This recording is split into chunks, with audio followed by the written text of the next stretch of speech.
When we created Hello for Good with other businesses and we were willing to put our money where our mouth is, so to speak, we wanted to create a really vibrant, safe, thriving city. What have you been hearing from fellow business owners, people who work downtown? Been hearing a lot of frustration. There's a lot of frustration that it feels like the ordinance is not allowing for individuals to be given an opportunity to get off of the street and into shelters through sit and lie ordinance issues. The problem doesn't seem to be getting better, but seems to be worsening.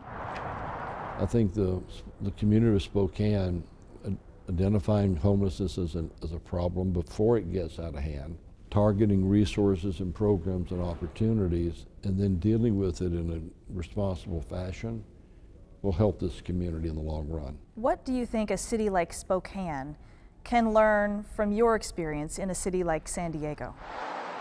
There should be some level of accountability, not just those who are on the streets, but also those sitting in the safety of their own homes watching this on TV saying, well, that's not my problem, or somebody should do something about that.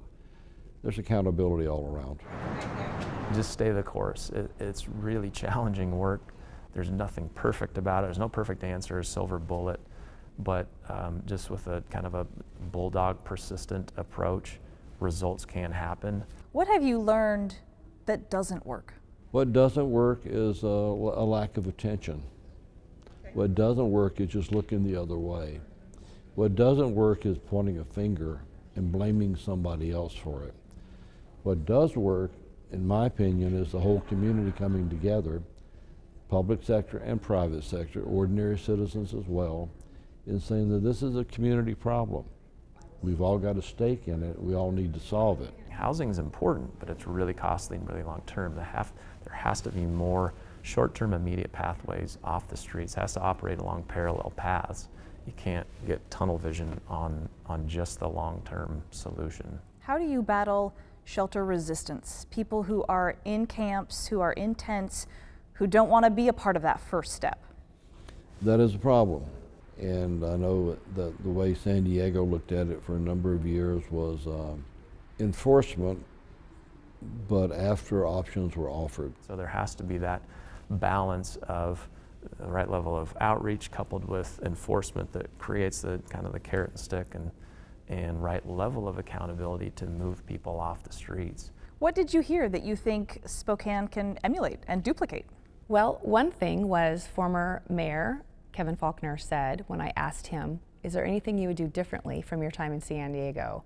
He said, I would have started sooner.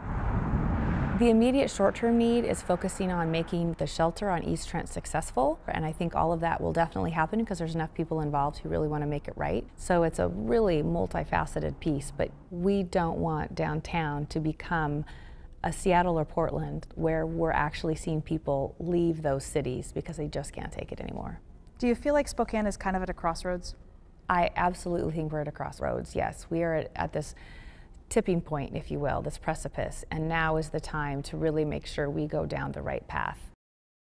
So San Diego dealt with the homelessness, well, they still are, but Sure. they've had some success in how they're approaching, and that's kind of what they're hoping to learn. Yeah, across the board, everyone in every city has experienced kind of some setbacks because of the COVID pandemic, and that made everything a lot more difficult. But San Diego was seeing a lot of success in progress in a lot of different ways when they talked about sheltering people and really kind of doing, like he talked about, those parallel efforts of short-term and long-term solutions, and he recognizes that that's really going to be what it takes in any city, whether it's San Diego or Spokane. It's such a multifaceted issue that it's really difficult to solve, right? There's no one solution, obviously, but they do know that there are best practices and there are some things that do work. Right. So it's just a matter of not trying to reinvent the wheel and figure it out here, but to learn from some of their experiences. Yeah, I'm looking forward to seeing what comes of it. Me too. Thank you, Whitney.